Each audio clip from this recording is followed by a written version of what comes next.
श्रीगुरुभ्यो नमः।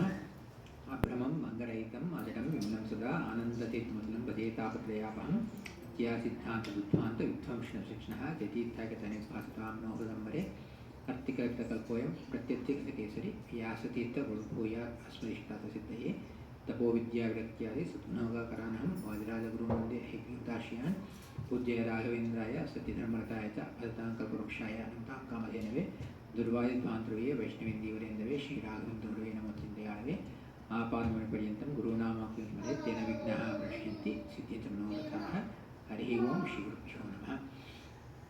ನೀವೆಲ್ಲ ಕೇಳೇ ಇರ್ಬೋದು, ಅಥರ್ವರಹಸ್ಯದಿಂದ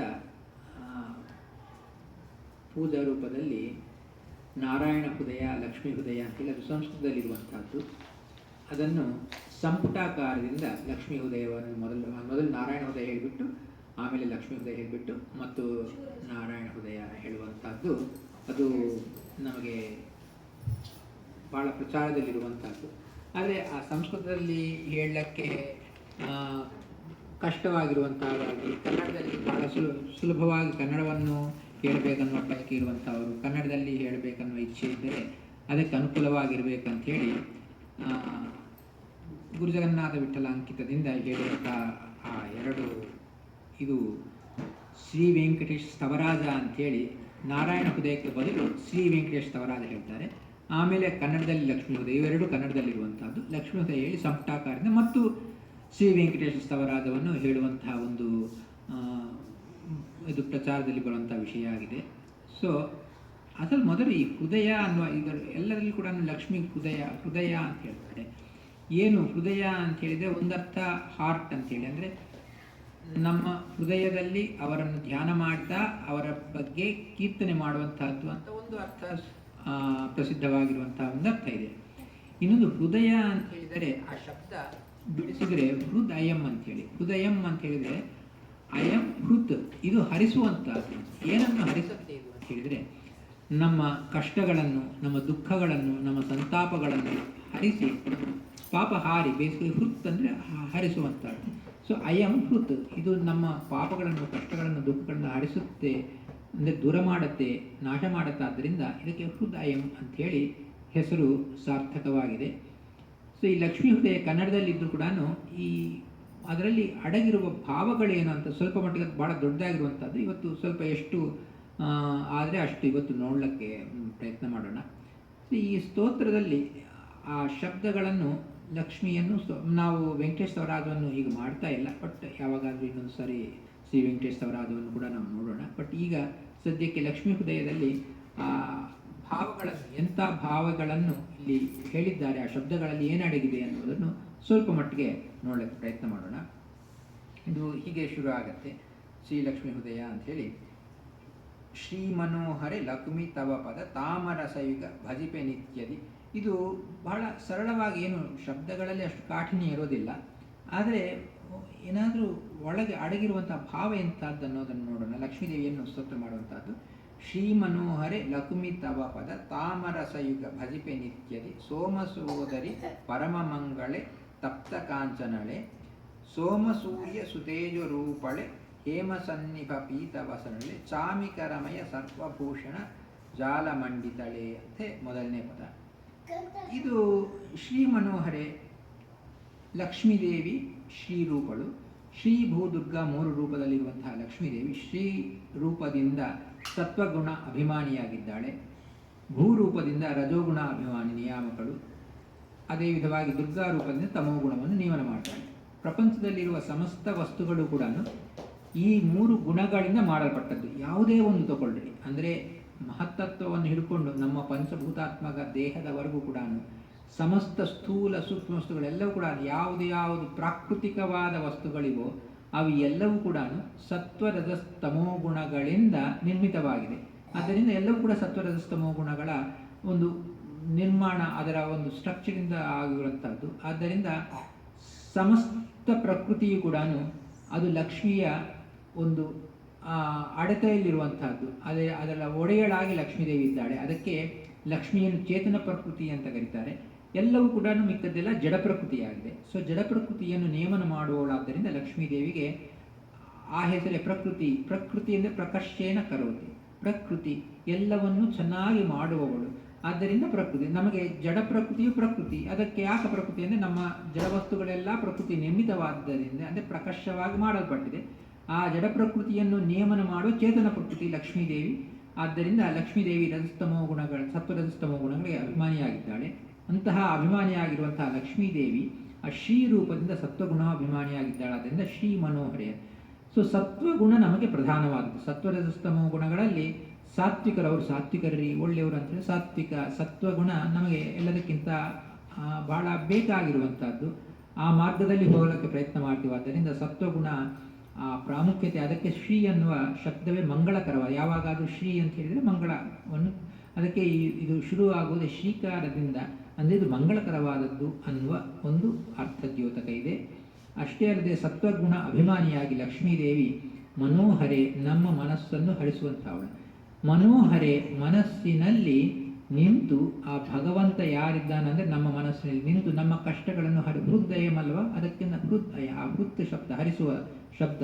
ಮನೋಹರೆ, ಮನಸ್ಸಿನಲ್ಲಿ ನಿಂತು ನಮ್ಮ ಕಷ್ಟಗಳನ್ನು ಹರಿಸುತ್ತಾಳಾದ್ದರಿಂದ ಶ್ರೀ ಮನೋಹರೆ ಅಂಥೇಳಿ ಬಹಳ ಅರ್ಥಪೂರ್ಣವಾಗಿ ಸಂಬೋಧನೆ ಮಾಡಿದ್ದಾರೆ. ಶ್ರೀ ಮನೋಹರೆ ಲಕ್ಷ್ಮೀದೇವಿಯೇ, ತವ ನಿನ್ನ ಪದ ತಾಮರಸ, ತಾಮರಸ ಅಂದರೆ ಪದಪದ್ಮಗಳಿಗೆ, ಪಾದಪದ್ಮಗಳಿಗೆ, ಅದಕ್ಕೆ ತಾಮರಸ ಯುಗ ಭಜಿಪೆ ನಿತ್ಯದಿ, ಯಾವಾಗಲೂ ನಾನು ಅದರ ಸೇವೆಯನ್ನು ಮಾಡ್ತಾ ಇರ್ತೀನಿ.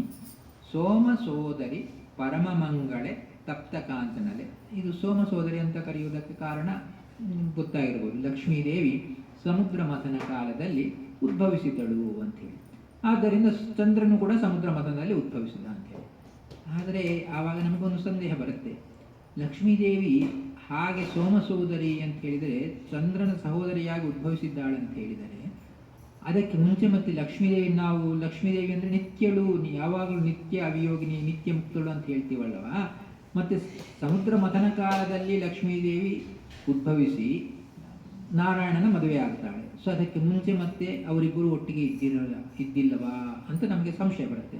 ಅದಕ್ಕೆ ಸುಂದರವಾಗಿ ಬೇಕಾದಷ್ಟು ಕಡೆ ನಮಗೆ ಅದಕ್ಕೆ ಪ್ರಮಾಣಗಳು ಸಿಗತ್ತೆ. ಏನಂತ ಹೇಳಿದರೆ, ಅಲ್ಲಿ ಶೋಭನೆ ಹಾಡಿಯಲ್ಲಿ ವರದರಾಜ ಸ್ವಾಮಿ ಹೇಳ್ತಾರೆ, ಲಕ್ಷ್ಮೀದೇವಿ ಬಂದಳು ಹೇಗೆ ಬಂದರೆ ಮಂಗಳಸೂತ್ರ ಜೊತೆಲಿ ಬಂದಳು ಅಂತೇಳಿ. ಅಂದರೆ ಅದು ಪುನರುದ್ಭಾವೇ ಅಷ್ಟೇ ಹೊರತು ಲಕ್ಷ್ಮೀದೇವಿ ಅದಕ್ಕೆ ಮುಂಚೆ ಇದ್ದಿಲ್ಲ ಅಂತಲ್ಲ. ಯಾವಾಗಲೂ ನಿತ್ಯ ಅವಿಯೋಗಿನಿ, ನಿತ್ಯ ಮುಕ್ತಳು ಅಂತ ಹೇಳಿದರೆ ಯಾವಾಗಲೂ ಲಕ್ಷ್ಮೀದೇವಿ ಇದ್ದೇ ಇದ್ದಾಳೆ. ಈ ದೇವತೆಗಳಿಗೆ, ತಮ್ಮ ಮಕ್ಕಳಂತೆ ಇರುವ ದೇವತೆಗಳಿಗೆ ಒಂದು ಸಂತೋಷವನ್ನು ಉಂಟು ಮಾಡಬೇಕಂತ ಹೇಳಿ ಲಕ್ಷ್ಮೀದೇವಿ ಮತ್ತು ಉದ್ಭವಿಸಿ ಬರ್ತಾಳೆ ಅಂತ. ಇದು ಯಾಕೆ ಅಂತ ಹೇಳಿದರೆ, ನಾವು ಇವತ್ತು ಶ್ರೀನಿವಾಸ ಕಲ್ಯಾಣ ನೋಡ್ತೀವಿ. ಶ್ರೀನಿವಾಸ ಕಲ್ಯಾಣ ನೋಡಿದರೆ, ಆ ಶ್ರೀನಿವಾಸ ಕಲ್ಯಾಣದಲ್ಲಿ ನಾವು ಯಾರು, ದೇವರಿಗೆ ಮದುವೆ ಮಾಡುವವರು ನಾವು ಯಾರು, ನಾವು ನಾರ್ಮಲ್ ಆಗಿ ಯಾರು, ನಾವು ನಮ್ಮ ಮಕ್ಕಳಿಗೆ ಮದುವೆ ಮಾಡ್ತೀವಿ. ಸೊ ದೇವರಿಗೆ ಶ್ರೀನಿವಾಸನಿಗೆ ನಾವು ಏನು ಕಲ್ಯಾಣ ಮಾಡುವುದು ಅಂತ ನಮಗೆ ಸಂಶಯ ಬರುತ್ತೆ. ಶ್ರೀನಿವಾಸ ಕಲ್ಯಾಣ ಮಾಡುವುದು ಯಾಕೆ ಮಾಡ್ತೀವಿ, ಅದರ ಏನು ಹಿನ್ನೆಲೆ ಅಂತೇಳಿ. ಅದಕ್ಕೆ ಏನು ಹಿನ್ನೆಲೆ ಅಂತ ಹೇಳಿದರೆ, ಮಕ್ಕಳು ತಾಯಿ ತಂದೆಗೆ ಮಾಡುವಂಥದ್ದು ಅಂತೇಳಿ, ಅಂದರೆ ಒಂದು ಸೇವೆ, ಇದು ಸೇವಾ ರೂಪವಾಗಿರುವಂಥದ್ದು. ಅಪ್ಪ ದೇವರೇ, ನೀನು ಲಕ್ಷ್ಮಿ ಯಾವಾಗಲೂ ಒಟ್ಟಿಗೆ ಇರುವಂಥವರು, ನಿತ್ಯ ಕಲ್ಯಾಣ ನಿಮಗೆ ನಡೀತಾ ಇರುತ್ತೆ. ಪ್ರತಿ ಎಲ್ಲೆಲ್ಲಿ ಯಾವ ಮದುವೆ ನಡೆದಿರು ಅಲ್ಲಿ ಆ ಮದುವೆ ಹುಡುಗನ ಒಳಗೆ ನಾರಾಯಣ ರೂಪನಾಗಿ ಅಲ್ಲಿ ನಿಂತಿರ್ತಾನೆ, ಹುಡುಗಿಯ ಒಳಗೆ ಲಕ್ಷ್ಮೀದೇವಿ ಇರ್ತಾಳೆ. ಅವರ ಮದುವೆ ಯಾವಾಗ ಆಗ್ತಾ ಇರುತ್ತೆ. ಆದರೆ ಅದು ಯಾರಿಗೂ, ಅದು ಕೇವಲ ದೇವತೆಗಳಿಗೆ ಮಾತ್ರ ದೃಶ್ಯವಾಗಿರುವಂಥ ವಿಷಯ. ಆದರೆ ಭಕ್ತರು ಯಾರಿದ್ದಾರೋ ಅವರು ಕೂಡ ಆ ಲಕ್ಷ್ಮೀನಾರಾಯಣನ ಸ್ಮರಣೆಯಿಂದ ಮಂಗಳವನ್ನು ಪಡೆಯಬೇಕನ್ನುವ ಇಚ್ಛೆಯಿಂದ ಈ ಮದುವೆ ಅನ್ನುವ ಒಂದು ಆ ಪ್ರಿಟೆಕ್ಸ್ಟ್ ಅಷ್ಟೇ, ಅದನ್ನು ಇಟ್ಟುಕೊಂಡು ಆ ಲಕ್ಷ್ಮೀನಾರಾಯಣರ ಸೇವೆಯನ್ನು, ಅದಕ್ಕೆ ನಾವು ಮದುವೆ ಮಾಡುವುದು, ಎಲ್ಲ ಕಡೆ ಮದುವೆ ಮಾಡಿದಾಗ ಆ ಮದುವೆ ಆ ರೂಪವೇ ಬೇರೆ, ಶ್ರೀನಿವಾಸ ಕಲ್ಯಾಣ ಮಾಡುವಾಗ ಆ ರೂಪವೇ ಬೇರೆ, ಪೂಜಾ ರೂಪಕವಾಗಿಯೇ ಮದುವೆ ಮಾಡ್ತೀವಿ. ಮದುವೆ ಮಾಡುವುದಂತ ಹೇಳಿ ನಿಜವಾಗಿ ಅಲ್ಲಿ ನಾರಾಯಣನ ಪೂಜಾ, ಸ್ತೋತ್ರ, ಪಾದ ಪಠನ, ಆ ಹಾಡುಗಳು, ದೇವರ ಗುಣಗಾನ ಅಷ್ಟೇ. ಇಲ್ಲಿ ಮದುವೆ ಅಂದರೆ ಗುಣಗಾನ ಅಷ್ಟೇ ಹೊರತು ಅದಕ್ಕೆ ಕಲ್ಯಾಣ ಅಂತೇಳಿ, ಶ್ರೀನಿವಾಸ ಕಲ್ಯಾಣ ಅಂದರೆ ಮಂಗಳಕರವಾದದ್ದು. ಅಲ್ಲಿ ಶ್ರೀನಿವಾಸನ ಮದುವೆ ಮಾಡುವುದಂತ ಹೇಳಿದರೆ ಅವರ ಸ್ಮರಣೆಯನ್ನು ಮಾಡಿ, ಅವರ ಕೀರ್ತನೆಯನ್ನು ಮಾಡಿ, ಅವರ ಸ್ತೋತ್ರವನ್ನು ಮಾಡಿ, ಆ ರೂಪದಲ್ಲಿ ಅವರ ಆಶೀರ್ವಾದವನ್ನು ನಾವು ಪಡೆಯುತ್ತೀವಿ. ಸೊ ಆದ್ದರಿಂದ ಈ ಶ್ರೀನಿವಾಸ ಕಲ್ಯಾಣ ಮಾಡುವಾಗ ನಮಗೆ ಅಲ್ಲಿ ಗೊತ್ತಾಗುವ ವಿಷಯ ಏನು, ದೇವರಿಗೆ ಯಾವಾಗಲೂ ಒಟ್ಟಿಗೆ ಇರ್ತಾರೆ ಲಕ್ಷ್ಮೀನಾರಾಯಣರು, ಆದರೆ ನಾವು ಮತ್ತು ಅವರ ಸ್ಮರಣೆಯನ್ನು ಮಾಡ್ತೀವಿ. ಹಾಗೆ ಇಲ್ಲಿ ಕೂಡ ಸೋಮ ಸೋದರಿ ಅಂತ ಹೇಳಿದರೆ ಲಕ್ಷ್ಮೀದೇವಿ ಯಾವಾಗಲೂ ಇದ್ದಾಳೆ, ಆದರೆ ಮತ್ತು ಸಮುದ್ರ ಮಥನ ಕಾಲದಲ್ಲಿ ಪುನರುದ್ಭಾವವನ್ನು ಪಡೆದು ಮತ್ತು ಆ ದೇವತೆಗಳ ಒಂದು ಆ ಅಪೇಕ್ಷೆಯನ್ನು ಪೂರೈಸುವುದಕ್ಕಾಗಿ ಮತ್ತು ಮದುವೆ ಮಾಡಿದಂತೆ ನಟನೆ ಮಾಡ್ತಾರಷ್ಟೇ. ಸೊ ಅದು ಮತ್ತು ಲಕ್ಷ್ಮೀದೇವಿ ಒಂದು ಮಾಲೆಯನ್ನು ತಗೊಂಡು ಹೋಗಿ ದೇವರನ್ನು ನೋಡಿ ದೇವರ ಕೊರಳಲ್ಲಿ ಮಾಲೆ ಹಾಕ್ತಾಳೆ ಅಂತೆ. ಆ ಕಾರಣ ಸಂದರ್ಭದಲ್ಲಿ ಆ ಶೋಭಾನೆ ಹಾಡಿನಲ್ಲಿ ಸುಂದರವಾಗಿ ವರ್ಣನೆ ಮಾಡಿದಂತೆ ಆ ವಿಷ್ಣು ಸರ್ವೋತ್ತಮತ್ವವನ್ನು ಮತ್ತು ಲೋಕಕ್ಕೆ ಸಾರಿ ಎಷ್ಟು ಸರ್ವೋತ್ತಮನಾದ ಈ ದೇವರನ್ನೇ ನಾನು ಯಾವಾಗಲೂ ಮದುವೆ ಆಗಿದ್ದೀನಿ ಮತ್ತು ಮತ್ತೊಮ್ಮೆ ಮದುವೆ ಮಾಡೋದು. ಸೊ ಅದು ಮೊದಲನೇ ಬಾರಿ ಮದುವೆ ಅಲ್ಲ, ಅನಂತ ಕಲ್ಯಾಣಗಳಲ್ಲಿ ಮತ್ತು ಇದು ಇನ್ಫೈನೈಟ್ ಟೈಮ್ಸ್ ಆಯಿತು ಆ ಥರ, ಇದು ಮತ್ತೊಂದು ಬಾರಿ ಕಲ್ಯಾಣ ಅಂತೇಳಿ. ಸೊ ಹಾಗೆ ಸೋಮಸೋದರಿ ಎನ್ನುವ ಆ ಶಬ್ದದಲ್ಲಿ ಅಷ್ಟೊಂದು ಭಾವ ಅಡಗಿದೆ. ಸೊ ಸೋಮಸೋದರಿ ಪರಮ ಮಾಂಗಲ್ಯವನ್ನುಂಟು ಮಾಡುವವಳೆ ಅಂತಹ ಲಕ್ಷ್ಮೀದೇವಿಯೇ ತಪ್ತ ಕಾಂಚನಳೆ ಅಂತೇಳಿ. ತಪ್ತ ಕಾಂಚನ ಅಂದರೆ ಬಂಗಾರ, ತಪ್ತ ಕಾಂಚನ ಅಂದರೆ ಸುಟ್ಟ ಬಂಗಾರ. ಬಂಗಾರವನ್ನು ಎಷ್ಟು ಸುಟ್ಟರೆ ಅಷ್ಟು ಇನ್ನೂ ಧಗಧಗ ಪ್ರಕಾಶವಂತವಾಗುತ್ತೆ. ಆದ್ದರಿಂದ ಲಕ್ಷ್ಮೀದೇವಿ ತಪ್ತ ಕಾಂಚನಳೆ ಅಂತ ಹೇಳಿದರೆ ಸುಟ್ಟ ಬಂಗಾರದಂತೆ ಇದ್ದಾಳೆ ಅಂತೇಳಿ. ಏನು ಅಂದರೆ ಬಹಳ ಶೋಭಾಯಮಾನವಾಗಿ ಪ್ರಕಾಶವಂತಳಾಗಿದ್ದಾಳೆ ಅಂತ ಒಂದು ಅರ್ಥ, ಅದು ಮೇಲ್ನೋಟದ ಅರ್ಥ ಇದೆ. ಅಷ್ಟೇ ಅಲ್ಲದೆ ಇನ್ನೊಂದು ತಪ್ತ ಕಾಂಚನಲೆ ಅಂತ ಹೇಳಿದರೆ ತಪ್ತ ಅಂದರೆ ತಾಪ, ಬಿಸಿ. ನಾವು ತಾಪತ್ರಯಗಳು, ನಾವು ಆದಿಭೂತ, ಆದಿದೈವಿಕ, ಆದಿಭೌತಿಕ, ಆಧ್ಯಾತ್ಮಿಕ ಅನ್ನುವ ತಾಪ, 3 ವಿಧವಾದ ತಾಪಗಳಿಗೆ ಒಳಗಾಗಿದ್ದೀವಿ. ಆ ತಾಪಗಳಿಗೆ ನಾವು ಒಳಗಾಗಿ ಆ ತಾಪಗಳಿಂದ ನಮಗೆ ಬರುವ ಕಷ್ಟಗಳನ್ನು ನಾವು ಪರಿಹಾರ ಮಾಡಬೇಕಂತ ದೇವರ ಹತ್ರ ಹೋಗ್ತೀವಿ. ಆ ತಾಪಗಳೆಲ್ಲ ಬರುವುದಕ್ಕೆ ಕಾರಣವೇನು ಅಂತ ಹೇಳಿದರೆ ನಮಗೆ ಆ ಜಡ ಪ್ರಕೃತಿಯ ಸಂಬಂಧವಿರುವುದರಿಂದ, ಆ ಜಡ ಪ್ರಕೃತಿಯ ಸಂಬಂಧದಿಂದ ನಮಗೆ ತಾಪಗಳು ಬರುತ್ತೆ. ಆ ತಾಪಗಳನ್ನು ಉಂಟು ಮಾಡುವವಳು ಲಕ್ಷ್ಮೀದೇವಿಯಾಗಿದ್ದಾಳೆ. ಹಾಗೆ ನಮಗೆ ತಾಪಗಳನ್ನು ಬರುವಂತೆ ಮಾಡಿ ನಮಗೆ ಆ ಭಗವಂತನ ಸ್ಫುರಣೆಯನ್ನು ಬರುವಂತೆ ಮಾಡ್ತಾಳೆ. ಆದ್ದರಿಂದ ತಪ್ತ ಅಂದರೆ ತಾಪಗಳನ್ನು ಉಂಟು ಮಾಡ್ತಾ, ಕಾಂಚನಲೆ ಆ ಭಗವಂತನನ್ನು ನಾವು ಆ ಬಂಗಾರವನ್ನು ನೋಡಿದಾಗ ನಮಗೆ ಕಣ್ಣುಗಳಿಗೆ ಅದು ಪ್ರಕಾಶ ಗೋಚರವಾಗುತ್ತೆ. ಹಾಗೆ ಭಗವಂತನ ಪ್ರಕಾಶವನ್ನು, ತಾಪಗಳು ಬಂದಾಗ ಭಗವಂತನ ಮಹಿಮೆಯನ್ನು ನೋಡಿ ನಾವು ಸಂತೋಷ ಪಡಬೇಕು. ಆದ್ದರಿಂದ ಭಗವಂತನ ಅರಿವಿಯನ್ನು ನಮಗೆ ಕೊಡುವಳು ಜ್ಞಾನಲಕ್ಷ್ಮಿಯಾಗಿ ಭಗವಂತನ ಅರಿವು ನಮಗೆ ಕೊಡ್ತಾಳಾದ್ದರಿಂದ ಅವಳು ತಪ್ತ ಕಾಂಚನಲೆ ಅಂದರೆ ಬಿಸಿ ಮಾಡಿದ ಬಂಗಾರದಂತೆ ಅದು ಪ್ರಕಾಶಮಾನವಾಗಿ ಇದ್ದಂತೆ ನಮಗೆ ಪ್ರಕಾಶಮಾನವಾದ ಜ್ಞಾನವನ್ನು ಕರುಣಿಸುವವಳು ಲಕ್ಷ್ಮೀದೇವಿ ಅಂತೇಳಿ ಅದರ ಅಂತರಾರ್ಥ. ಹೀಗೆ ತಪ್ತ ಕಾಂಚನಲೆ ಅಂಥೇಳಿ. ಅದಾದ ಮೇಲೆ ಸೋಮ ಸೂರ್ಯ ಸುತೇಜೋರೂಪಳೆ ಅಂಥೇಳಿ. ಸೋಮ ಸೂರ್ಯ ಸುತೇಜೋರೂಪಳೆ, ಸೋಮ ಚಂದ್ರ ಸೂರ್ಯ ಅವರಿಬ್ಬರ ತೇಜಸ್ಸಿನಂತೆ ತೇಜಸ್ಸು ಉಳ್ಳವಳು ಅಂಥೇಳಿ. ಈಗ ಸೋಮನಿಗೆ ಸೂರ್ಯನಿಗೆ ಇರುವ ತೇಜಸ್ಸಂತೆ ಅಂತ ಹೇಳಿದ್ರೆ ಇದು ತುಚ್ಛೋಪಮಾನ ಅಂತೇಳಿ. ನಾರಾಯಣನಿಗಾಗಲಿ ಲಕ್ಷ್ಮೀದೇವಿಗಾಗಲಿ ಚಂದ್ರ ಸೂರ್ಯರಂತೆ ತೇಜಸ್ಸಿದೆ ಅಂತ ಹೇಳಿದರೆ, ಚಂದ್ರ ಸೂರ್ಯರ ತೇಜಸ್ಸಿಗೆ ಒಂದು ಮೊದಲಿದೆ, ಕೊನೆ ಇದೆ. ಅಂದರೆ ಸೃಷ್ಟಿಗಾಲಕ್ಕೆ ಬರ್ತಾರೆ, ಸೃಷ್ಟಿಗೆ ಬರ್ತಾರೆ ಅವರು, ಒಂದು ಆಗ ಅವರು ಸಾಧನೆ ಮುಗಿದಾಗ ಅವರು ಮೋಕ್ಷಕ್ಕೆ ಹೊರಟೋಗ್ತಾರೆ, ಇನ್ನೊಬ್ಬರು ಸೋಮಸೂರ್ಯರಾಗಿ ಬರ್ತಾರೆ. ಈ ಸೋಮಸೂರ್ಯರ ಆ ಅದೊಂದು ಪದವಿ ಇದ್ದಂತೆ. ಸೂರ್ಯ ಚಂದ್ರ ಪದವಿಗಳು, ಬಂದವರು ಬರ್ತಾರೆ, ಪದವಿಗೆ ಬರ್ತಾರೆ, ಹೋಗ್ತಾರೆ. ಆದರೆ ಲಕ್ಷ್ಮೀದೇವಿ ಇಲ್ಲ ನಾರಾಯಣ ಅವರು ನಿತ್ಯ ಪ್ರಕಾಶವಂತರು. ಆದ್ದರಿಂದ ಅವರಿಗೆ ಹೀಗೆ ಪದವಿಗೆ ಬರುವಂಥ ಪ್ರಸಕ್ತಿ ಇಲ್ಲ, ಪ್ರಕಾಶ ಬಂದು ಹೋಗುವ ಪ್ರಸಕ್ತಿ ಇಲ್ಲ, ನಿತ್ಯ ಪ್ರಕಾಶವಂತರಾಗಿದ್ದಾರೆ. ಆದ್ದರಿಂದ ಇವರ ತೇಜಸ್ಸು ಸೋಮಸೂರ್ಯರ ತೇಜಸ್ಸಿನಂತೆ ಅಲ್ಲ ಅಂತ ಹೇಳುವುದಕ್ಕಾಗಿ ಸೋಮಸೂರ್ಯ ಸುತೇಜೋರೂಪಳೆ, ಸುಮ್ಮನೆ ಸೋಮಸೂರ್ಯ ತೇಜೋರೂಪಳೆ ಅಂತ ಹೇಳಿಲ್ಲ. ಸೋಮಸೂರ್ಯರ ತೇಜಸ್ಸು ಅದು ಅದಕ್ಕೆ ದೋಷ ಇದೆ, ಆದಿ ಅಂತಗಳಿದೆ, ಆದರೆ ನಿನ್ನ ತೇಜಸ್ಸಿಗೆ ಅಂತ ಇಲ್ಲ. ಅದಕ್ಕೆ ನಿನ್ನ ಸುತೇಜ, ಸು ಅಂದರೆ ದೋಷರಹಿತವಾದಂತಹ, ಸೋಮಸೂರ್ಯರಂತಲ್ಲ ಅವರಂಥ ತೇಜಸ್ಸಿದೆ ಅಂತ ಹೇಳಿದರೆ ಅವರಿಗೆ ದೋಷಹಿತವಾದ ಅಂದರೆ ಆದಿ ಅಂತಗಳಿರುವ ತೇಜಸ್ಸು, ನಿನ್ನದು ದೋಷರಹಿತವಾದದ್ದು. ಆದ್ದರಿಂದ ನೀನು ಸುತೇಜ ರೂಪಳೆ, ಬಹಳ ಅನಂತವಾದ ಆದ್ಯಂತಗಳಿಲ್ಲದೆ ದೋಷರಹಿತವಾದಂತಹ ತೇಜಸ್ಸು ಉಳ್ಳವಳು ಅಂಥೇಳಿ ಅಲ್ಲಿ ಹೇಳ್ತಾ ಇದ್ದಾರೆ. ಸೋಮಸೂರ್ಯ ಸುತೇಜ ರೂಪಳೆ. ಹೇಮ ಸನ್ನಿಭ ಪೀತ ವಸನಳೆ ಅಂತೇಳಿ. ಹೇಮ ಅಂದರೆ ಬಂಗಾರ, ಬಂಗಾರಕ್ಕೆ ಸಮಾನವಾದಂತಹ ಪೀತವಸನ ಅಂದರೆ ಪೀತಾಂಬರ, ಅಂತಹ ಸಿಲ್ಕ್ ರೇಷ್ಮೆ ವಸ್ತ್ರವನ್ನು ಧಾರಣೆ ಮಾಡಿದ್ದಾಳೆ ಅಂತೇಳಿ. ಸೊ ಒಳ್ಳೆ ಬಂಗಾರದ ಬಣ್ಣದ ಬಟ್ಟೆಯನ್ನು ಧಾರಣೆ ಮಾಡಿದ್ದಾಳೆ ಲಕ್ಷ್ಮೀದೇವಿ ಅಂತೇಳಿ. ಸೊ ಮೇಲ್ನೋಟದ ಅರ್ಥ ನಾರ್ಮಲ್ ಆಗಿ ತಗೊಳ್ಳುವಂಥದ್ದು, ಆದರೆ ಒಳಗಿನ ಅರ್ಥ ಏನು ಅಂಥೇಳಿ. ಈಗ ನಮಗೆ ಬಂಗಾರದಂತಹ ವಸ್ತ್ರಧಾರಣೆ ಮಾಡಿದ್ದಾಳೆ ಅಂತ ಹೇಳಿದರೆ, ವಸ್ತ್ರ ಅಂದರೆ ವಸನ, ನಮ್ಮನ್ನು ಕವರ್ ಮಾಡುತ್ತೆ. ಲಕ್ಷ್ಮೀದೇವಿ ದುರ್ಗಾ ರೂಪದಿಂದ ಎಲ್ಲರನ್ನು ವಸನ ಅಂದರೆ ಎಲ್ಲರನ್ನು ಮುಚ್ಚಿಡ್ತಾಳೆ. ಆ ಮುಚ್ಚಿ ಇಟ್ಟು ಭಗವಂತ ನಮಗೆ ಗೋಚರ, ನಮಗೆ ಎಲ್ಲರೂ ನೀವು ಕೇಳೇ ಇರ್ತೀರ ಏನಂತ ಹೇಳಿದರೆ, ಭಗವಂತ ನಮ್ಮ ಒಳಗೇ ಇದ್ದಾನೆ ಆದರೆ ನಮಗೆ ಕಾಣಿಸ್ತಾ ಇಲ್ಲ. ಯಾಕೆ ಅಂದರೆ ಎರಡು ಲೇಯರ್ಸ್, ಜೀವಾಚ್ಛಾದಿಕ ಪರಮಾಚ್ಛಾದಿಕ. ನಮ್ಮ ಸ್ವರೂಪವೂ ನಮಗೆ ಗೊತ್ತಾಗ್ತಾ ಇಲ್ಲ, ಭಗವಂತನ ಸ್ವರೂಪವೂ ನಮಗೆ ಗೊತ್ತಾಗ್ತಾ ಇಲ್ಲ. ಯಾಕೆ ಅಂತ ಹೇಳಿದರೆ ಜೀವಾಚ್ಛಾದಿಕ ಪರಮಾಚ್ಛಾದಿಕ ಅನ್ನುವ ಎರಡು ಮುಚ್ಚಳೆಗಳಂತೆ ಅದನ್ನು ನಮ್ಮನ್ನು ಆಚ್ಛಾದ ಮಾಡಿ ಕವರ್ ಮಾಡಿಟ್ಟಿದೆ. ಸೊ ನಮ್ಮ ಸ್ವರೂಪ ನಮಗೆ ಕಾಣದೆ ಮಾಡುವಂಥದ್ದು ಜೀವಾಚ್ಛಾದಿಕ, ಪರಮಾತ್ಮ ಕಾಣದೆ ಮಾಡುವಂಥದ್ದು ಪರಮಾಚ್ಛಾದಿಕ. ಈ ಎಲ್ಲ ಆಚ್ಛಾದನೆಗಳು ಆ ಲಕ್ಷ್ಮೀ ದೇವಿಯಿಂದಲೇ ಉಂಟಾಗುವಂಥದ್ದು. ಆದ್ದರಿಂದ ದುರ್ಗಾರೂಪಲಾಗಿ ಅವಳು ಎಲ್ಲರನ್ನೂ ಮುಚ್ಚಿಟ್ಟು ದೇವರು ನಮಗೆ ಕಾಣದೆ ಮಾಡ್ತಾಳೆ.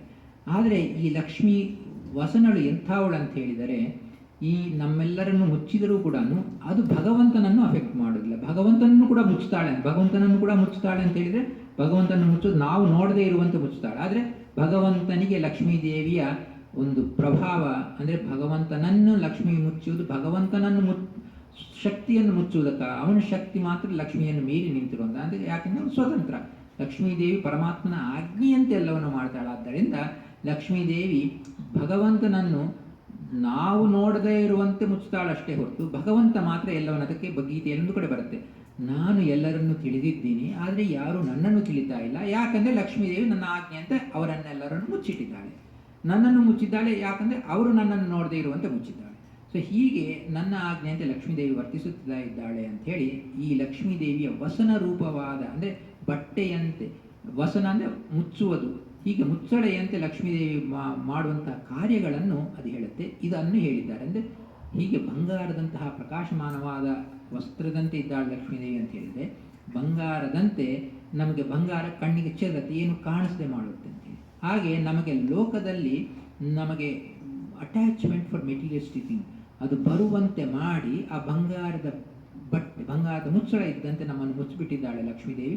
ಯಾಕಂದರೆ ನಾವು ಮೆಟೀರಿಯಲಿಸ್ಟಿಕ್ ಲೌಕಿಕ ವಿಷಯಗಳಲ್ಲಿ ಹಿಂದೆ ಹೋಗುವಂತೆ ಮಾಡಿ ನಮಗೆ ಭಗವಂತ ಕಾಣದೇ ಇರುವಂತೆ ಮಾಡ್ತಾ ಇದ್ದಾಳೆ. ಆದ್ದರಿಂದ ಅವಳು ಪೀತವಸನಳು, ಈಗ ಬಂಗಾರ ಹೇಮಾಂಬರಧಾರಿಯಾಗಿದ್ದಾಳೆ ಅಂಥೇಳಿ ಲಕ್ಷ್ಮೀದೇವಿಯನ್ನು ವರ್ಣನೆ ಮಾಡಿ ಹೇಳ್ತಾ ಇದ್ದಾರೆ. ಸೊ ಹೇಮ ಸನ್ನಿಭ ಪೀತವಸನಳೆ ಚಾಮಿಕರಮಯ ಸರ್ವಭೂಷಣ ಜಾಲ ಮಂಡಿತಳೆ ಅಂಥೇಳಿ. ಚಾಮಿಕರ ನೋಡಿ, ಮತ್ತು ಬಂಗಾರದವನ್ನು, ಮತ್ತು ಚಾಮಿಕರ ಅಂತ ಹೇಳಿದ್ರೂ ಬಂಗಾರ, ಚಾಮಿಕರಮಯ ಸರ್ವಭೂಷಣ. ಅಲ್ಲಿ ಲಕ್ಷ್ಮೀದೇವಿ ಬಂಗಾರದ ಆಭರಣಗಳನ್ನು ಧಾರಣೆ ಮಾಡಿದ್ದಾಳೆ.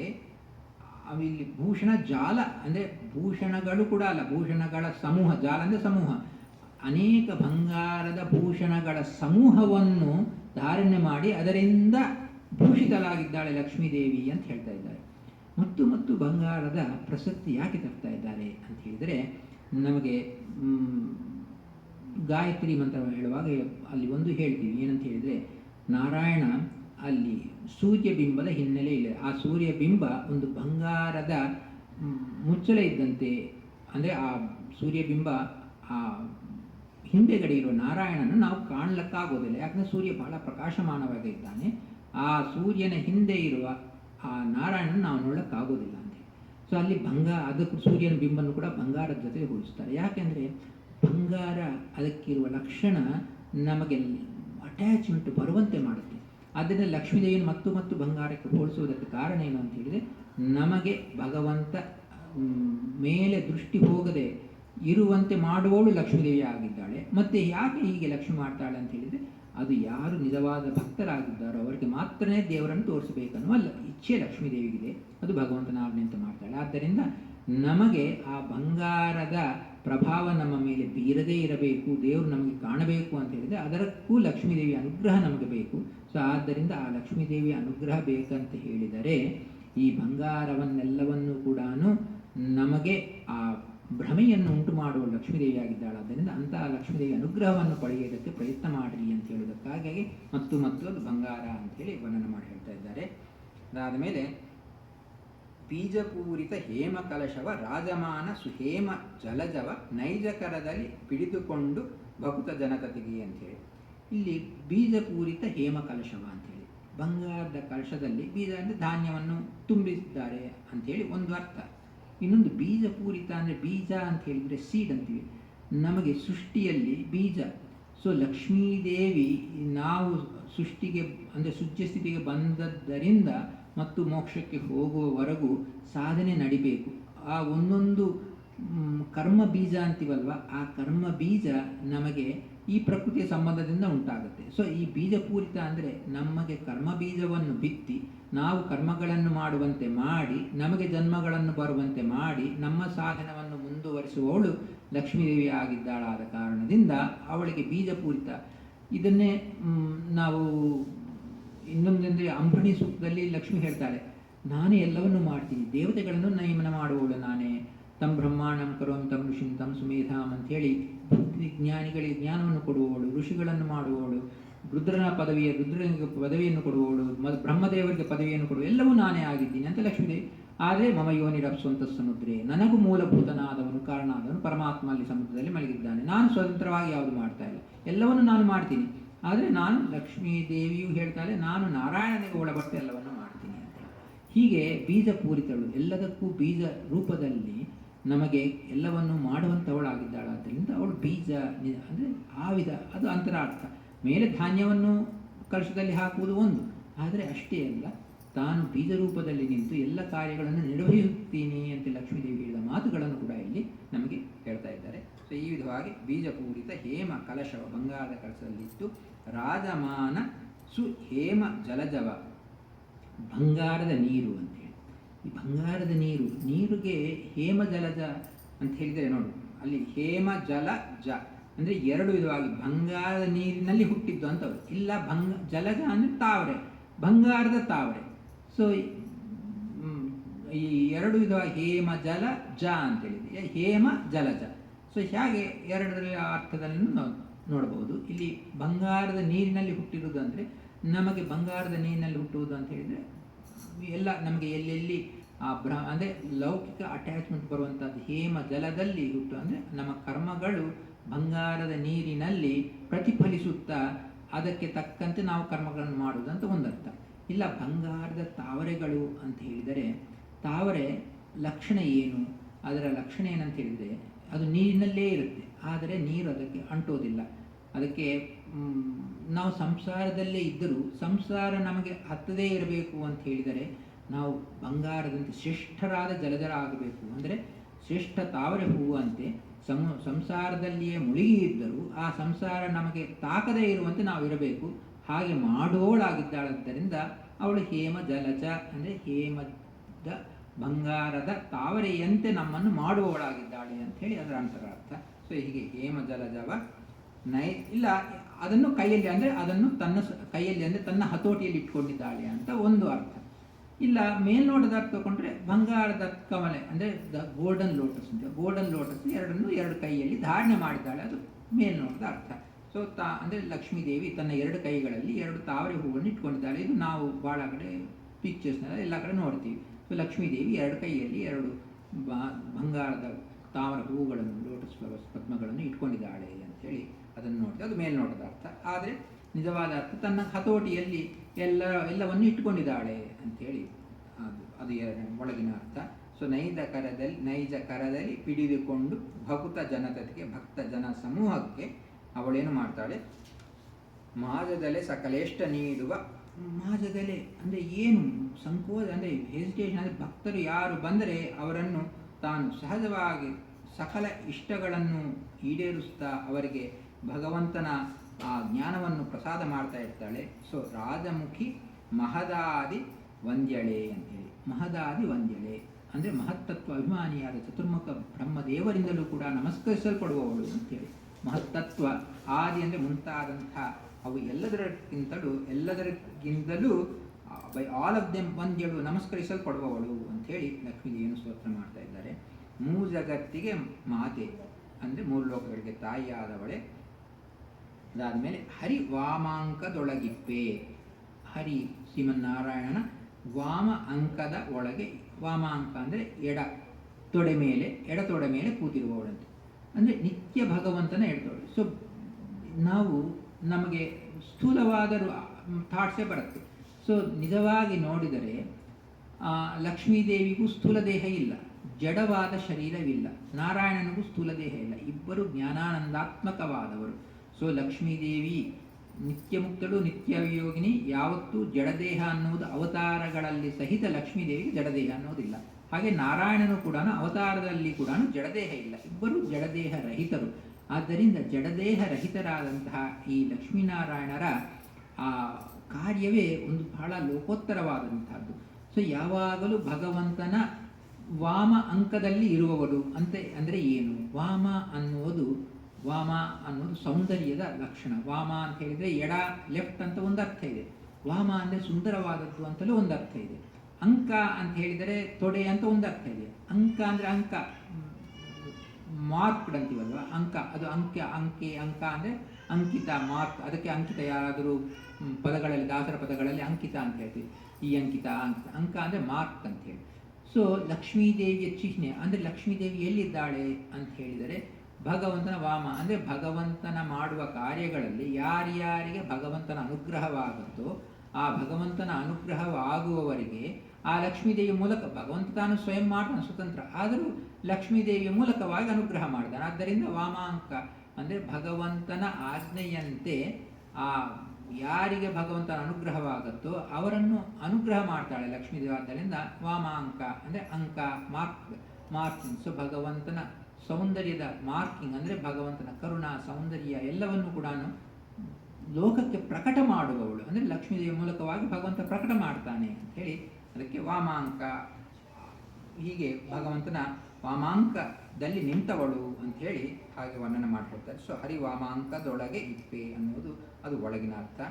ಅದಾದ ಮೇಲೆ ಶ್ರೀ ಮಹತ್ತರ ಭಾಗ್ಯಮಾನಿಯೇ ಸ್ತೌಮಿ ಲಕ್ಷ್ಮಿ ಅನಾದಿ ಸರ್ವ ಸುಕಾಮ ಫಲಗಳ ನೀವ ಸಾಧನ ಸುಖವ ಕೊಡುತ್ತಿಪ್ಪ ಅಂಥೇಳಿ ಶ್ರೀ ಮಹತ್ತರ ಭಾಗ್ಯಮಾನಿಯೇ, ಶ್ರೀ ಮಹತ್ತರವಾದಂತಹ ಭಾಗ್ಯಮಾನಿ ಅಂತೇಳಿ. ಭಾಗ್ಯಮಾನಿ, ಮಾನಿ ಅಂದರೆ ಅಭಿಮಾನಿ, ಭಾಗ್ಯ ಅಂತ ಹೇಳಿದ್ರೆ ಭಗ. ಸೊ ಭಗ ಅನ್ನೋದು ಭಗವಂತನ ಷಡ್ಗುಣಗಳಿಗೆ ಸಂಬಂಧಪಟ್ಟದ್ದು. ಷಡ್ಗುಣೈಶ್ವರ್ಯ ಅಂತ ಯಾವುದು ಭಗವಂತನ 6 ವಿಧವಾದ ಐಶ್ವರ್ಯಗಳು ಯಾವುದಿದೋ ಆ 6 ವಿಧವಾದ ಐಶ್ವರ್ಯಗಳಿಗೆ ಅಭಿಮಾನಿಯಾಗಿ ಲಕ್ಷ್ಮೀದೇವಿ ನಿಂತಿದ್ದಾಳೆ ಅಂತೇಳಿ. ಅಭಿಮಾನಿಯಾಗಿ ಲಕ್ಷ್ಮೀದೇವಿ ನಿಂತಿದ್ದಾಳೆ ಅಂತ ಹೇಳಿದರೆ ಭಗವಂತನ ಐಶ್ವರ್ಯಗಳು ಯಾವುದು, ಐಶ್ವರ್ಯ ಗುಣಗಳನ್ನು, ಷಡ್ಗುಣಗಳನ್ನು ನಿತ್ಯವೂ ಕೂಡ ತಾನು ಕಾಣ್ತಾ, ಅದನ್ನು ಸ್ತೋತ್ರ ಮಾಡ್ತಾ, ಅದರಲ್ಲಿರುವ ಮಹಿಮೆಯನ್ನು ತಾನು ಅನುಭವಿಸುತ್ತಾ, ನಿತ್ಯ ನೂತನವು ಕಾಣುತ್ತಾ ಸಂತೋಷದಿಂದ ಇರುವವಳಾಗಿದ್ದಾಳೆಂದ ಅವಳಿಗೆ ಅದೇ ನಿಜವಾದ ಅಭಿಮಾನ. ಅದರ ಮೇಲೆ ಬಹಳ ಲಕ್ಷ್ಮೀದೇವಿಗೆ ಅಭಿಮಾನವಿದೆ. ಆದ್ದರಿಂದ ಭಗವಂತನ ಭಾಗ್ಯಕ್ಕೆ ಮಾನಿನಿಯಾಗಿದ್ದಾಳೆ, ಅಭಿಮಾನಿಯಾಗಿದ್ದಾಳೆ ಅಂತ ಹೇಳುವುದಕ್ಕಾಗಿ ಅದಕ್ಕೆ ಶ್ರೀ ಮಹತ್ತರ ಭಾಗ್ಯಮಾನಿಯೇ ಅಂತ ಹೇಳ್ತಾರೆ. ಸ್ತೌಮಿ ಅಂದರೆ ಸ್ತೋತ್ರ ಮಾಡ್ತಾ ಇದ್ದೀನಿ. ಲಕುಮಿ ಅನಾದಿಯಾಗಿರುವಂತಹ ಲಕ್ಷ್ಮೀದೇವಿಯನ್ನು ಸರ್ವ ಸುಕಾಮ ಫಲಗಳ ನೀವ ಸಾಧನ ಸುಖವ ಕೊಡುತ್ತಿಪ್ಪ ಅಂತೇಳಿ. ನಾನು ಮಾಡುವ ಸಾಧನಗಳಲ್ಲಿ ನನಗೆ ಸುಖವನ್ನು ಬರುವಂತೆ ಮಾಡ್ತಾ ನನ್ನನ್ನು ಸರಿಯಾದ ದಾರಿಯಲ್ಲಿ ಇಟ್ಟು ನನ್ನನ್ನು ಕಾಪಾಡು ಅಂತ ಹೇಳಿ ಲಕ್ಷ್ಮೀದೇವಿಯನ್ನು ಬೇಡ್ತಾ ಈ ಪ್ರಾರ್ಥನೆಯನ್ನು ಮಾಡ್ತಾ ಇದ್ದೀನಿ ಅಂಥೇಳಿ ಲಕ್ಷ್ಮೀದೇವಿಯನ್ನು ಸ್ತೋತ್ರ ಮಾಡುವಂಥ ವಿಷಯ ಆಗಿದೆ. ಹಾಗೆ ಕೊಡುತ್ತಾ ಇರುವಂತಹ ಲಕ್ಷ್ಮೀದೇವಿಯನ್ನು ಕಾಮ ಜನನಿಯೇ ಸ್ಮರಿಪೆ ನಿತ್ಯದಿ. ಕಾಮಜನನಿ, ಮನ್ಮಥನ ತಾಯಿ ಅಂತೇಳಿ, ಮನ್ಮಥನ ತಾಯಿ ಅಂತೇಳಿ. ಸೊ ಈ ಅದಕ್ಕೆ ಮದನನ ತಾಯಿ ತಂದೆಗಳಂದರೆ ಲಕ್ಷ್ಮೀನಾರಾಯಣರು. ಸೊ ಮದನನ ತಾಯಿ ತಂದೆಗಳು ಅಂತ ಹೇಳುವುದರ ಮೂಲಕವಾಗಿ ನಮಗೆ ಒಂದು ಗೂಢವಾದ ಒಂದು ಅರ್ಥವೂ ಇಲ್ಲಿದೆ. ಲಕ್ಷ್ಮೀನಾರಾಯಣರು ಮನ್ಮಥನ ತಾಯಿ ತಂದೆಗಳು ಅಂತೇಳಿ. ಬಹಳ ಕಡೆ ಜನರಿಗೆ ನಾರಾಯಣನಿಗೆ ಕೂಡ ಒಂದು ಕಾಮನೆಗಳು ಅಂದರೆ ಇಚ್ಛೆ ಬರ್ತಾ ಇದೆ, ಲಕ್ಷ್ಮೀದೇವಿಗೂ ಇಚ್ಛೆ ಬರ್ತಾ ಇದೆ. ಅಂದರೆ ಶೀ ಈಸ್ ಆಲ್ಸೋ ಡಿಸೈರಸ್, ನಾರಾಯಣನ ಹತ್ತಿರ ಸೇರಬೇಕು ಅಂತ ಲಕ್ಷ್ಮಿಗೆ ಇಚ್ಛೆ, ನಾರಾಯಣನಿಗೆ ಲಕ್ಷ್ಮಿಯನ್ನು ಸೇರಬೇಕಂತ ಇಚ್ಛೆ. ಇದು ಮನ್ಮಥ ಅಂದರೆ ಕಾಮನ ಬಾಣಕ್ಕೆ ಒಳಗಾಗಿ ಅವರು ಮಾಡ್ತಾ ಇದ್ದಾರೇನೋ ಅಂತ ಯಾರಿಗಾದರೂ ಅಂದರೆ ಮುಖ್ಯವಾಗಿ ಅಸುರಿ ಸ್ವಭಾವ ಇರುವವರಿಗೆ ಆ ಭಾವನೆ ಬರುತ್ತೆ. ಆದರೆ ಸಜ್ಜನರಿಗೆ ಆ ಭಾವನೆ ಬರಬಾರದು. ಯಾಕೆ ಬರಬಾರದು ಅನ್ನೋದಕ್ಕಾಗಿ ಈ ಕಾಮಜನನಿ ಅನ್ನೋ ಶಬ್ದ ನಮಗೆ ತಿಳಿಸಿಕೊಡುತ್ತೆ. ಏನು ಅಂತ ಹೇಳಿದರೆ, ಮನ್ಮಥ ಇವರಿಂದ ಹುಟ್ಟಿದ್ದಾನೆ, ಅಂದರೆ ಇವರು ಹುಟ್ಟುವುದಕ್ಕೆ ಮುಂಚೆನೇ ಅವರು ಒಟ್ಟಿಗೆ ಇದ್ದರು. ಆದ್ದರಿಂದ ಮನ್ಮಥನ ಪ್ರಭಾವ ಇವರ ಮೇಲೆ ಇಲ್ಲ. ಮನ್ಮಥನ ಪ್ರಭಾವ ಇರಬೇಕಂದ್ರೆ ಮೊದಲು ಮನ್ಮಥ ಇರಬೇಕು. ಮನ್ಮಥ ಮೊದಲಿದ್ದಿಲ್ಲ, ಮನ್ಮಥ ಆಮೇಲೆ ಹುಟ್ಟಿದ. ಸೊ ಆದ್ದರಿಂದ ಇವರ ಮೇಲೆ ಮನ್ಮಥನ ಪ್ರಭಾವ ಏನೂ ಇಲ್ಲ ಅನ್ನೋದು ತೋರಿಸಿರುತ್ತಾರೆ. ಅಂದರೆ ಅವರು ಸ್ವತಂತ್ರವಾಗಿ, ಅಂದರೆ ಅಫ್ಕೋರ್ಸ್ ಸ್ವಾತಂತ್ರ್ಯ ಅನ್ನೋದು ರಿಲೇಟಿವ್ ಆಗಿದೆ. ಪರಮಾತ್ಮನಿಗೆ ಸರ್ವ ಸ್ವತಂತ್ರ, ಅವನು ಮುಖ್ಯವಾಗಿ ಎಲ್ಲರನ್ನೂ ನಿಯಮನ ಮಾಡುವನು.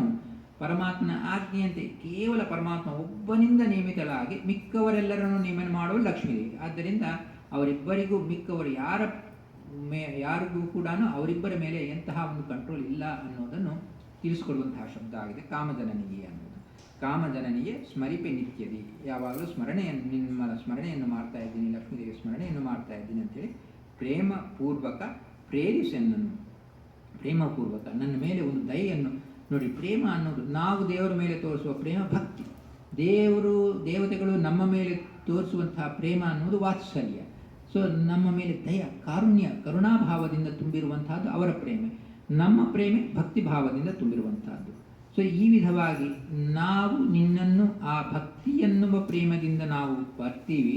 ನೀನು ವಾತ್ಸಲ್ಯ, ನಾವು ಬಹಳ ನೀಚರು, ಅಲ್ಪರು ಅನ್ನುವ ವಿಷಯವನ್ನು ನಾವು ಒಪ್ಪಿದ್ದೀವಿ, ಆದ್ದರಿಂದ ದಯಪಾಲಿಸು ಅಂತ ನಾವು ಬೇಡಿದಾಗ ನಮ್ಮ ಮೇಲೆ ವಾತ್ಸಲ್ಯ ಭಾವದಿಂದ ನಮ್ಮನ್ನು ಕಾಪಾಡ್ತೀಯ. ಆದ್ದರಿಂದ ಅಂತಹ ಪ್ರೇಮ ಭಾವನೆಯಿಂದ ನಮ್ಮನ್ನು ಕಾಪಾಡು ಅಂತೇಳಿ ಪ್ರೇಮಪೂರ್ವಕ ಪ್ರೇರಿಸಿ ನನಗೆ ಪ್ರೇರಣೆಯನ್ನು ಕೊಡ್ತಾಯಿಯೇ ಅಂತ ಹೇಳಿ ಲಕ್ಷ್ಮೀದೇವಿಯನ್ನು ಬೇಡಿಕೊಳ್ಳುವಂತಹ ವಿಷಯ.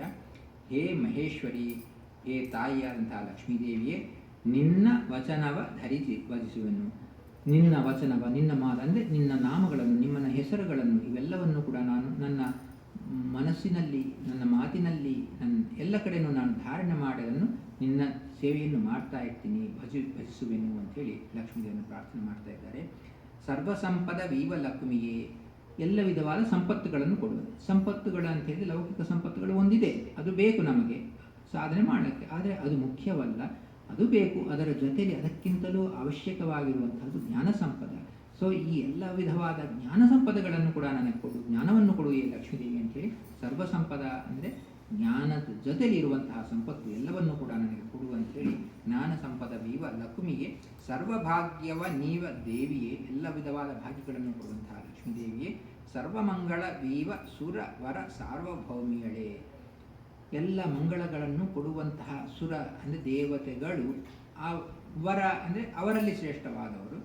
ಸೊ ಸುರ ವರ ಸಾರ್ವಭೌಮಿಯಳೇ ಅಂತೇಳಿ ಇಲ್ಲಿ ಸಾರ್ವಭೌಮ ಅನ್ನುವ ಸಾರ್ವಭೌಮ ಅನ್ನುವ ಚಕ್ರವರ್ತಿ, one who is like emperor ಅಂತೀವಲ್ಲ, ಆ ಅರ್ಥದಲ್ಲಿ ಸಾರ್ವಭೌಮ ಶಬ್ದ ಇದೆ. ಇಲ್ಲಿ ಏನು ಹೇಳ್ತಾ ಇದ್ದಾರೆ, ಕಿಂಗ್ ಆಫ್ ಕಿಂಗ್ಸ್ ಅಂತೀವಲ್ಲ, ಇಲ್ಲಿ ಸುರ ದೇವತೆಗಳು, ಆ ದೇವತೆಗಳಲ್ಲಿ ಶ್ರೇಷ್ಠರಾದವರು ಅಂತ ಹೇಳಿದರೆ ಬ್ರಹ್ಮ, ರುದ್ರದೇವರು, ಇಂದ್ರದೇವರು ಮುಂತಾದವರು ದೇವತೆಗಳು ಶ್ರೇಷ್ಠರಾದವರು, ಅವರು ಸುರವರರು. ಸುರರು ಸುರವರರು ಅಂದರೆ ಶ್ರೇಷ್ಠರಾದ ದೇವತೆಗಳು, ಅವರನ್ನೂ ಕೂಡ ನೇಮನೆ ಮಾಡುವಂತಹ ಸಾರ್ವಭೌಮಿ. ಸರ್ವಭೌಮಿ ಅಂತೇಳಿದ್ರೆ ಭೌಮತ್ವ ಅಂದರೆ ಭೂಮಿ, ಭೌಮ ಅಂತ ಹೇಳಿದರೆ ಕಂಟ್ರೋಲಿಂಗ್ ಪವರ್. ಸಾರ್ವಭೌಮಿಯಳೆ ಅಂದರೆ ಎಲ್ಲರನ್ನು ನೇಮನ ಮಾಡುವವಳು ಅಂತ ಅರ್ಥ. ಅಂತ ಸಾರ್ವಭೌಮಿಯಳೆ, ಸರ್ವ ಜ್ಞಾನವ ನೀವ ಜ್ಞಾನಿಯೇ, ಸರ್ವ ಸುಖಫಲದಾಯಿ ಧಾತ್ರಿಯೇ, ಸರ್ವಕಾಲದಿ ಭಜಿಸಬೇಡಿದೆ ಸರ್ವಪುರುಷಾರ್ಥ ಅಂತೇಳಿ. ಸರ್ವಜ್ಞಾನವ ನೀವ ಜ್ಞಾನಿಯೇ ಅಂತ, ಎಲ್ಲ ಜ್ಞಾನವನ್ನು ಕೊಡುವಂತಹ ಲಕ್ಷ್ಮೀದೇವಿಯನ್ನು ಜ್ಞಾನಿ ಅಂತ ಸಂಬೋಧನೆ ಮಾಡ್ತಾ ಇದ್ದಾರೆ. ಏನು ಎಂಥ ಜ್ಞಾನಿ ಲಕ್ಷ್ಮೀದೇವಿ ಅಂತ ಹೇಳಿದರೆ, ನಮಗೆ ಪ್ರಮಾಣ ಪತ್ರ ಇವುಗಳಲ್ಲಿ ಬರುತ್ತೆ. ಈಶ ಜ್ಞಾನ, ಲಕ್ಷ್ಮೀ ಜ್ಞಾನ ಅಂತೇಳಿ ಇವರಿಬ್ಬರ ಜ್ಞಾನ ಮಾತ್ರ ಸಪರೇಟ್ ಕ್ಯಾಟಗರಿ. ಪರಮಾತ್ಮನ ಜ್ಞಾನ ಅನ್ನುವುದು ಅದು ಎಲ್ಲ ವಿಷಯಗಳಲ್ಲಿಯೂ ಪೂರ್ಣವಾಗಿರುವಂತಹದ್ದು, ಸಂಪೂರ್ಣ ಸ್ವತಂತ್ರ, ಅದು ಯಾವಾಗಲೂ ಇರುವಂತಹದ್ದು, ಅದರಲ್ಲಿ ಯಾವ ಕುಂದುಕೊರತೆಗಳು ಇಲ್ಲವೇ ಇಲ್ಲ. ಲಕ್ಷ್ಮೀದೇವಿಗೆ ಭಗವಂತನ ವಿಷಯದಲ್ಲಿ ಮಾತ್ರ ಸಾರ್ವತ್ರಿಕವಲ್ಲ ಅಂದರೆ ಪೂರ್ಣ ಜ್ಞಾನವಿಲ್ಲ, ಆದರೆ ಮಿಕ್ಕ ಎಲ್ಲ ವಿಷಯಗಳಲ್ಲಿ ಕೂಡ ಪರಮಾತ್ಮನನ್ನು ಬಿಟ್ಟು ಅನ್ಯ ಸಮಸ್ತ ವಿಷಯಗಳಲ್ಲಿ ಕೂಡ ಲಕ್ಷ್ಮೀದೇವಿಗೆ ಇರುವ ಜ್ಞಾನ ಎಂಥದ್ದು ಅಂತ ಹೇಳಿದರೆ ಅದು ಆಲೋಚನೆಗೆ ಕೂಡ ಮಾಡದೇನೆ, even without thinking, not even split second of thinking process is involved. ಸಹಜವಾಗಿ ಅನಾಲೋಚನೆ ಅಂದರೆ ಆಲೋಚನೆ ಕೂಡ ಮಾಡದೇನೆ ಎಲ್ಲದರ ಜ್ಞಾನವೂ ಇರುವಂಥವಳಾಗಿದ್ದಾಳೆ. ಅಂತಹ ಒಂದು ಉತ್ಕೃಷ್ಟವಾದ ಜ್ಞಾನಿಯಾಗಿದ್ದಾಳೆ. ಇದು ಲಕ್ಷ್ಮೀದೇವಿಗಿರುವಂತಹ ಒಂದು ಯುನೀಕ್ ಕ್ವಾಲಿಟಿ. ಆದರೆ ಒಂದು ಅಸ್ವತಂತ್ರ ಅನ್ನೋದು ಒಂದಿದೆ. ಪರಮಾತ್ಮನ ಅಡೆತೆಗೆ ಒಳಗಾಗಿದ್ದಾಳೆ, ಪರಮಾತ್ಮನ ಅಧೀನದಲ್ಲಿದ್ದಾಳೆ ಅನ್ನೋದು ಒಂದು. ಅಷ್ಟೇ ಅಲ್ಲದೆ ಪರಮಾತ್ಮನ ವಿಷಯದಲ್ಲಿ ಪೂರ್ಣತ್ವ ಇಲ್ಲ, ಆದರೆ ಮಿಕ್ಕ ಎಲ್ಲ ವಿಷಯಗಳು ಕೂಡ ಲಕ್ಷ್ಮಿ ಅರಿತಿದ್ದಾಳೆ. ಅರಿತಿರುವುದು ಮಾತ್ರವಲ್ಲ, ಅದು ಯೋಚನೆಯನ್ನೇ ಮಾಡದೇ ಬರುವಂತಹದ್ದಾಗಿದೆ ಲಕ್ಷ್ಮೀದೇವಿ. ಅಂತಹ ಕಾರಣದಿಂದ ಅವಳನ್ನು ಜ್ಞಾನಿಯೇ ಅಂತ ಹೇಳಿ ವಿಶೇಷವಾದ ಸಂಬೋಧನೆಯನ್ನು ಮಾಡ್ತಾ ಇದ್ದಾರೆ. ಜ್ಞಾನಿಯೇ, ಸರ್ವಸುಖ ಫಲದಾಯಿ ಧಾತ್ರಿಯೇ. ಧಾತ್ರಿ ಅಂದರೆ ಭೂಮಿ ಅಂತ ಒಂದು ಅರ್ಥ. ಭೂದೇವಿ ರಜೋಗುಣಾಭಿಮಾನಿ, ಎಲ್ಲ ಕಾರ್ಯಗಳನ್ನು ಮಾಡಿಸುವಳಂತ ಒಂದು. ಇನ್ನು ಧಾತ್ರಿ ಅಂದರೆ ನಮಗೆ ಯಾಕೆ ಇದಕ್ಕೆ ಭೂಮಿಗೆ ಧಾತ್ರಿ ಅಂತ ಕರಿತೀವಿ, ಇದು ಧಾರಣೆ ಮಾಡುತ್ತೆ, ಇಟ್ ಸಪೋರ್ಟ್ಸ್, ಇಟ್ ಹೋಲ್ಡ್ಸ್. ಭೂಮಿ ಇಲ್ಲದೇ ಇದ್ದರೆ ಯಾರೂ ನಿಲ್ಲಲಕ್ಕೆ ಎಡೆ ಇರೋದಿಲ್ಲ. So the earth is A holding force. ಆದ್ದರಿಂದ ಇದಕ್ಕೆ ಧಾತ್ರಿ ಅಂತ ಕರೀತಾರೆ. ಯಾವುದು ನಮ್ಮನ್ನು ಸಪೋರ್ಟ್ ಮಾಡುತ್ತೋ ಅದು ಧಾತ್ರಿ ಅಂತ. ಸೊ ಲಕ್ಷ್ಮೀದೇವಿ ಧಾತ್ರಿ ಅಂದರೆ ಈ ಭೂರೂಪದಲ್ಲಿ ಧರಾದೇವಿ, ಆ್ಯಕ್ಚುಲಿ ಧರಾದೇವಿ ಅನ್ನೋವಳು ಇನ್ನೊಬ್ಬಳು ಇದ್ದಾಳೆ. ಧರಾದೇವಿ ಅನ್ನೋದು ಭೂಮಿಯ ಅಭಿಮಾನಿ ದೇವತೆ, 25ನೇ ಕಕ್ಷೆಯಲ್ಲಿ ಬರುವಂಥವಳಾಗಿದ್ದಾಳೆ.